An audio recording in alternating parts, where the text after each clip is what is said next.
I feel like we already had an Easter service. Those shares, the music, the choir, Jackie, it all has come together to remind us that we today are celebrating this day with many, many, many, many people all around the world.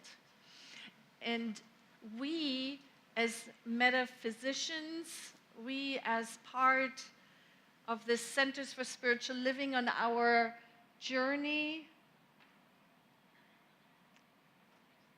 on this journey of a spiritual life, we are invited to feel what is our personal resonance with this day.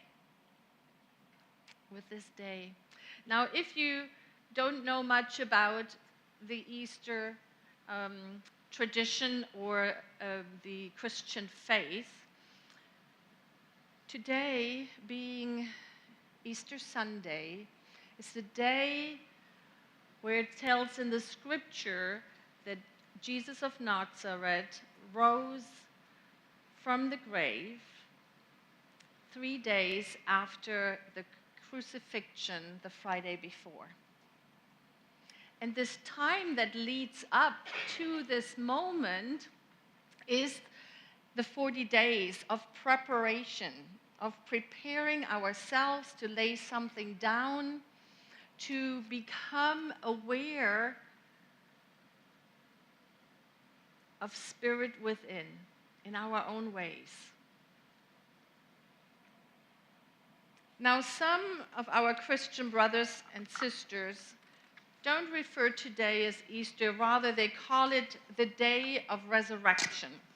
And the reason for that is because they feel like it has become so commercialized that we have really lost the focus on what it truly is about. That it is at the very heart of the Christian faith tradition, which is a message of transformation and ascension. Now, mystical traditions hold that anyone who is walking a path of awakening, anyone who is attempting to live a spiritual life, anyone who is journeying towards the realization of our oneness with the divine, anyone who is exploring their true identity at some point goes through all of the stages of Jesus' life. And so I thought maybe today we look at a couple of those stages and see how they apply to us. Does that sound okay for you? Do you want to do that? Yeah, so let's start, for example, with the imagery of the divine birth and think of it as a moment in our lives when the miraculous happens.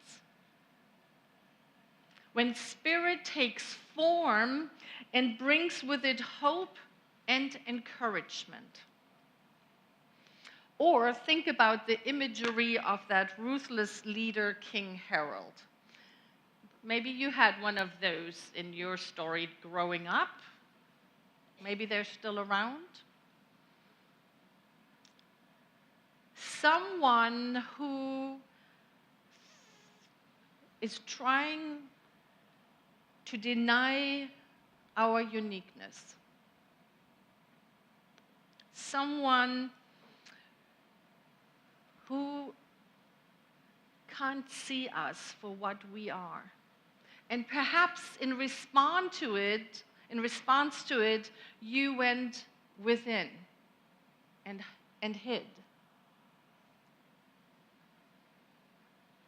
However, despite their efforts, at some point you came out of it and you became the you that you are today. Or think about the temptation the imagery of the temptation in the wilderness. Maybe there has been a time in your life where you kind of forgot that you came here for a reason.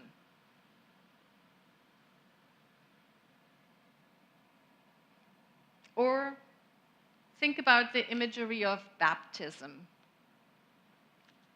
I'm thinking about those moments as the do-over buttons. Do you have one of those on your desk? I have one of those. Where you push the button and it says, let's try that again. So we can take a look at baptism in a way to wake us up, to redirect our life.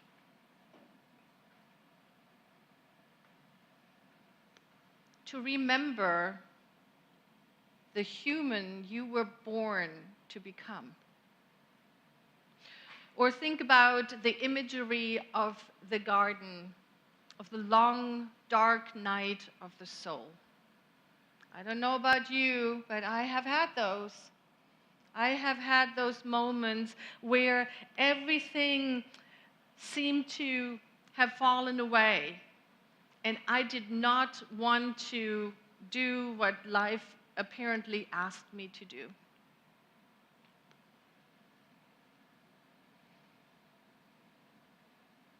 Maybe it was a time when you didn't want to face what was in front of you. And yet, we made it through it. And it brought us to a new place. Think about the imagery of betrayal, if real or imagined.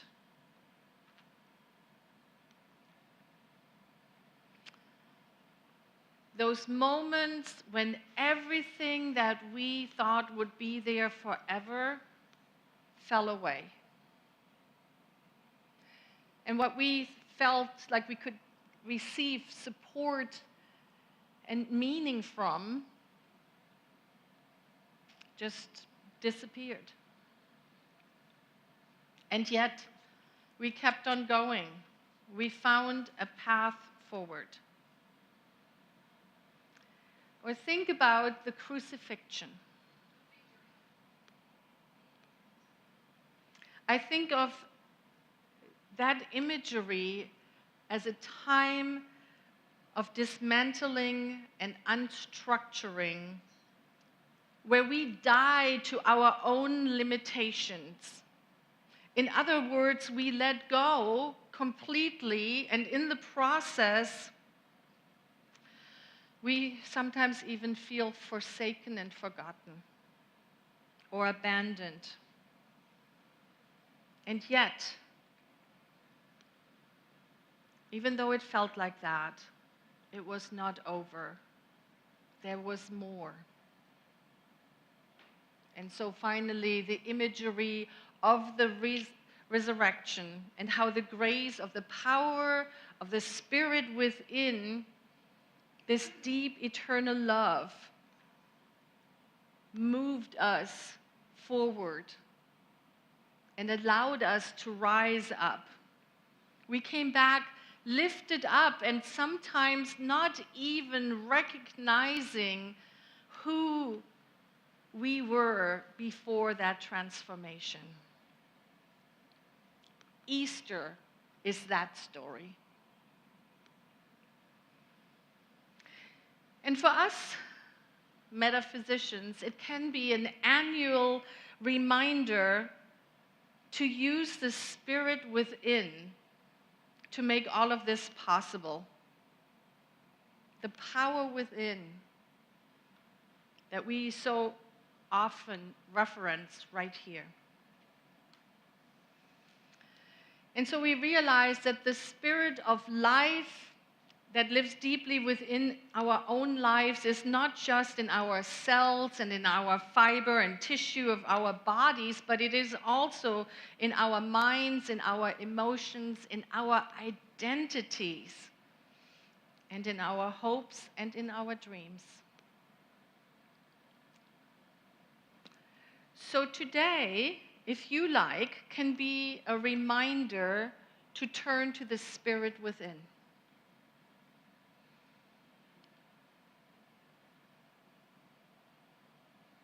And remember that we have not been forsaken, we have not been forgotten, but that it is present even in our darkest moments, that it is right here, right now, with each and every one of us, and that we have access to it right now.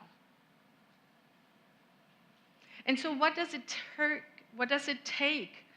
It takes for us in those deep trials,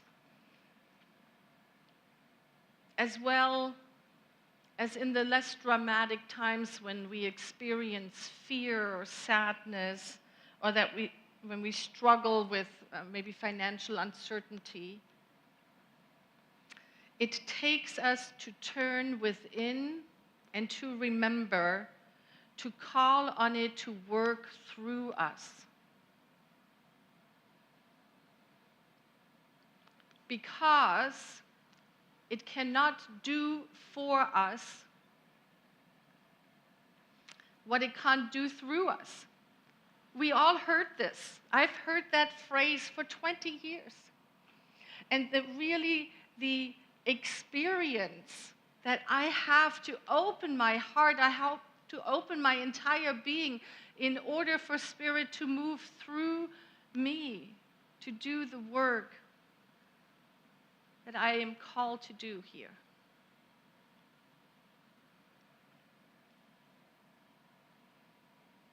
To do something that is beyond our daily human experience. Have you ever been buried by your daily human experience? Have you ever felt in the tomb? I have.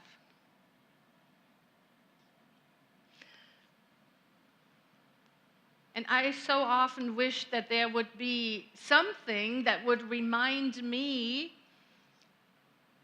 that I can call on the Spirit within. Not someone telling me to do that. Because in those moments, I couldn't hear it from the outside. Even the best wishes of, oh, you're going to get through this, it's going to be all right, they weren't helpful. I had to connect with it on the inside. And so I came up with this idea 20 years ago. I remember when I went through a particularly dark time in my life, to write myself a note. To write myself a note that said, Karin, this is hard. I know you feel lost. And yet, I know that there's a power within you greater than you are, and you can use it, and now is the time to do exactly that. Now, I said that to me, I wrote that to me in German, since that's my native tongue. But I really want to invite us, if you take one thing away from this talk today, come up with the words that support you, that you can hear in those dark moments when the resurrection is just around the corner, to remind you of that power.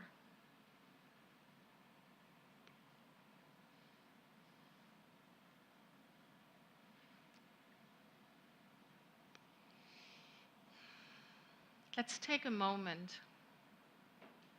Let's take a moment and use words that work for you. How would you describe it?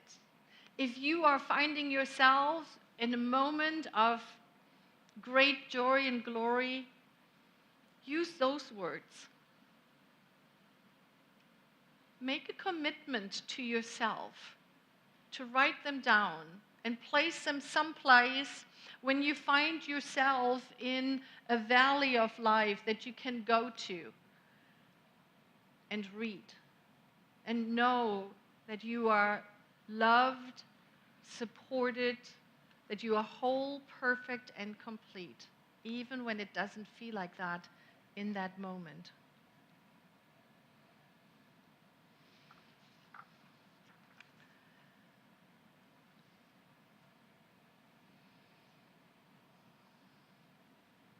I wrote some words down and we put them onto a slide.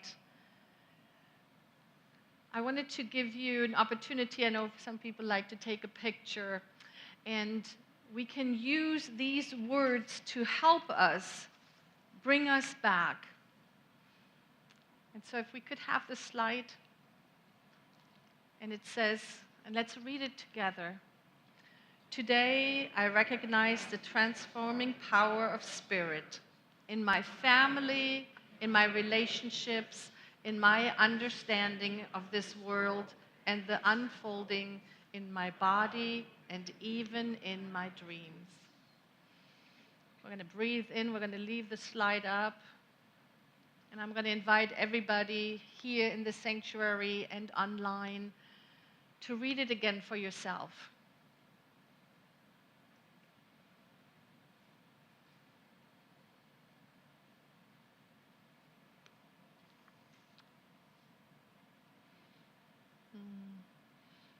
And so today can be that day where we call upon the power within.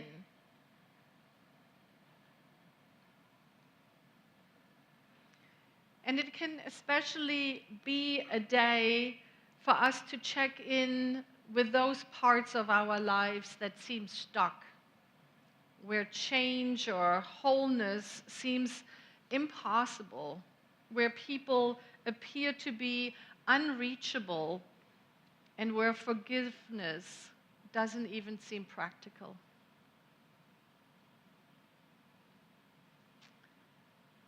It is in those moments where I'm certain where I'm uncertain, where I have to tell myself those words. Because what we know is that life is eternal. And that the power that is greater than we are lives truly within us. And today can also be a wonderful day to celebrate those parts of us that have already been resurrected. Those parts that flow, the areas in our lives that flow so beautifully because we have done the work. We have brought light to it. Maybe it's some habits we dropped. I would have so loved to dance around on this platform today after I laid down some things for these last 40 days.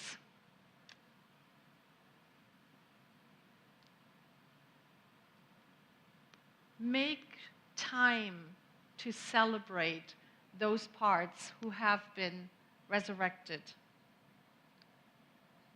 Maybe a stuck place you have been able to walk through, or maybe a hurt has been healed, or maybe a love has been rekindled, because celebrating these gains help us encourage and support us when we're going through the ebb and flow of life.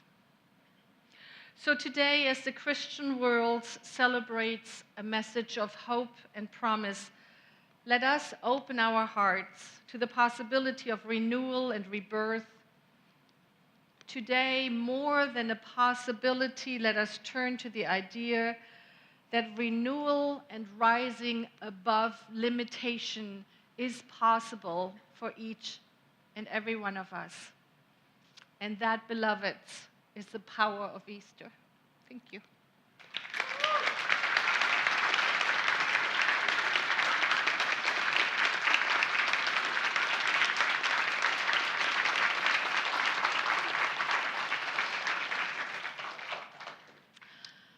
And I invite us into prayer. Please join me as I speak a spiritual mind treatment. And I would love for all the practitioners to please rise and stand with me.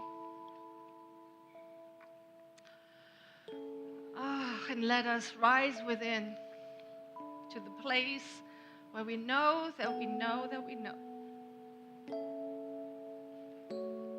that sweet spirit is right where I am. As I know that this is the truth of myself. I know that this is the truth of every beloved everywhere.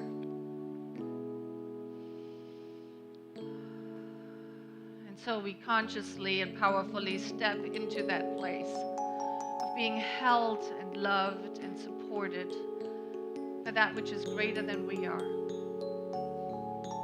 It is from this place that I speak a word for any and all beloveds, wherever they gather, in a mosque, in a synagogue, in a church, on the golf course, with friends, with beloveds, anywhere in the world where people are stepping into a greater realization of the divine that is within them and live out loud in the world. I speak a special word for all beloveds who have placed a prayer into our prayer ministry, recognizing and knowing that each prayer is answered the moment it is spoken, because it is by the consciousness of the one asking. And so it is with a grateful heart that I simply place these words into universal law, that I know it is already done. Thank you, life. And so it is.